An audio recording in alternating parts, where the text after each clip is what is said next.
At this time, I'm now pleased to introduce Tim Smith, the president of Skidmore Studio. Join me in welcoming Tim Smith for some introductory remarks for our premiere.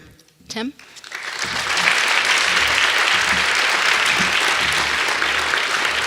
I have notes. You know, Jennifer asked me, she said, can you help us with the video? This was back in July, and I said, absolutely, we would love to do that.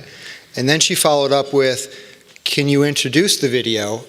And I looked at her and I said, are you sure you want me to do that? You know, once you open that door, you can't close it, because you never know what I'm going to say when I get up here. I've had a couple glasses of wine, and I'm feeling pretty good.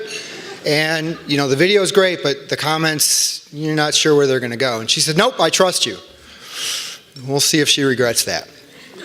So tonight, the message that you're about to see is a critically important message. And I feel like I'm preaching to the choir a little bit when I talk about how we think arts and culture is a revitalizing part of our community. I don't think that there's anybody here who could argue that point. Unfortunately, we know that there are many who don't share that view. And so the purpose of what we are trying to do is to create a way to get that message out to those folks who may not see it in the way we see it.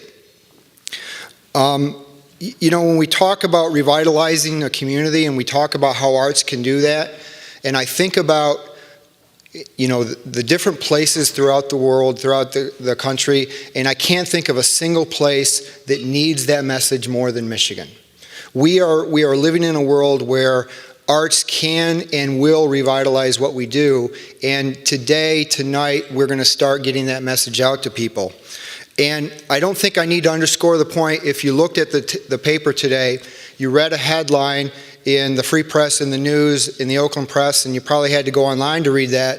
But the reality is that there is a major advertising agency closing in Detroit. 485 jobs in January will no longer exist. Those people will go somewhere else. They won't be here in 3 or 4 months. They'll be in Chicago, New York, LA. That's a creative resource. Those are people that we will lose because we haven't been able to foster the environment that will keep them here. We have a raw power that we can harness tonight. We can harness throughout this messaging that will help those companies who can keep the creatives here really think about what they're doing. So why Skidmore? Why am I here tonight? You kind of have to go back 3 years to understand my place in this role. And 3 years ago, I wrote an editorial in Crane's Detroit Business entitled "Stop Exporting the Creative Work Out of Southeast Michigan." And the reason I did that is Skidmore is a 50-year-old creative studio that's been here since 1959. And I was starting to feel some frustration and fear because all of our clients are creative by nature. They want creative work. We work with some of the largest advertising agencies in the world. And a lot of them were located here. Campbell Ewald, Team Detroit, BBDO. Those are places that are hotbeds of creative talent. And I was seeing that the work that they were doing, they were asking firms in LA, Chicago, New York to do some of that creative work. It wasn't staying in Detroit. And it was leaving because there were organizations, big companies that you would recognize that would say to these agencies, you should go to New York. You should go to Chicago because those are cool towns. Those towns have a culture, a vibrancy that we want. And there was a perception about Detroit that we didn't have creative talent. And I'm here to tell you that that perception was wrong. I know this because there were places in New York, Chicago, LA who were coming to Skidmore to get their creative work done.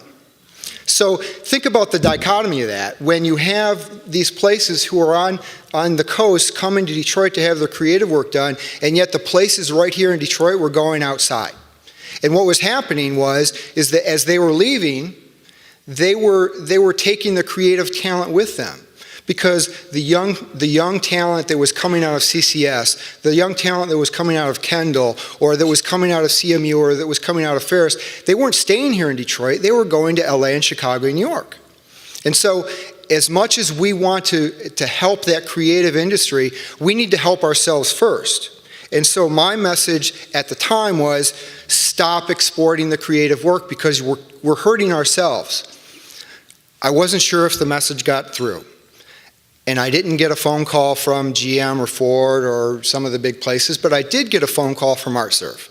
And they said, we heard you, we hear you, we want to make a difference, and can we meet with you? And I said, absolutely. So Jennifer and the leadership of ArtServe were in my office within days, and we sat down, and she said, I'm going to give you a challenge. I want you to create something that is edgy, it's out there, and it started a relationship. And we've built on that relationship over the past 3 years, and we've been able to create some things that I believe can stand up against anything in the world. And it's strong, creative work.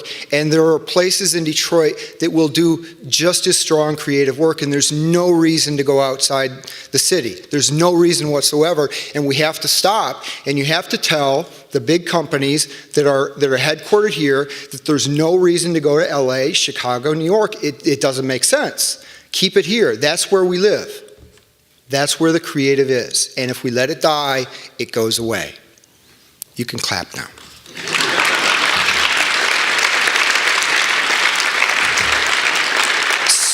So tonight, the challenge that we faced tonight was even more critical because we needed to create a message that was intuitive in the way people would look at it. We live in a social media world.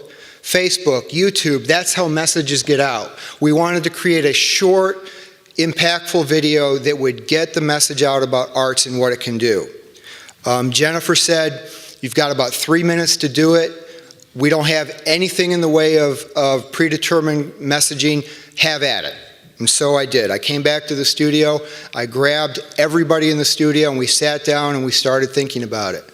And thanks to the copywriting of May Skidmore and the illustration of Andre Foster and the creative work of John Latin, we were able to create something that I know I'm very proud of. I think you'll enjoy it. And Andre especially, you're in the house right here. Andre, stand up real quick.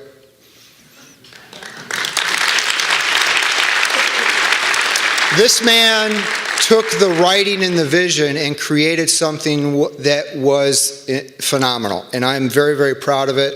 I'm proud of everyone at Skidmore. I'm especially proud of Andre.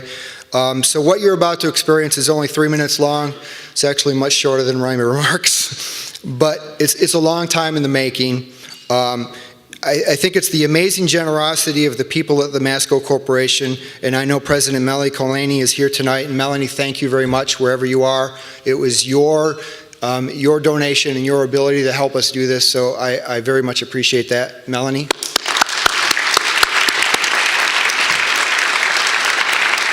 All right.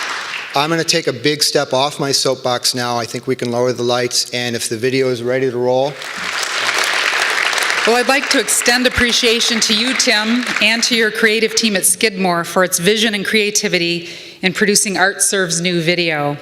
This piece will be an important messaging tool as ArtServe continues its efforts to engage more advocates and build momentum for sustainable strategies that ensure a vibrant arts and cultural sector for Michigan's future. Thank you so much. Well, good evening. I'm Melanie Colany, president of Masco Corporation's Foundation and a member of ArtServe Michigan's Board of Directors. Tonight, I have the honor of introducing our keynote speaker, Neville Vicaria, the director of the Cultural Data Project at the Pew Charitable Trust in Philadelphia. Neville will be sharing his experiences about a new national initiative, the Cultural Data Project, and its opportunities to strengthen the nonprofit arts and cultural sector in states across our nation, including Michigan. The CDP, and you'll be hearing more about it on and off, is a powerful online management tool designed to strengthen arts and cultural organizations, allowing them to track their own financial and programmatic performance over time and to benchmark themselves against comparable organizations in specific disciplines, geographic areas, and budget sizes. This rich resource serves to strengthen the national nonprofit arts and cultural sector by collecting and disseminating comprehensive, accurate, and standardized data to support fact-based decision-making.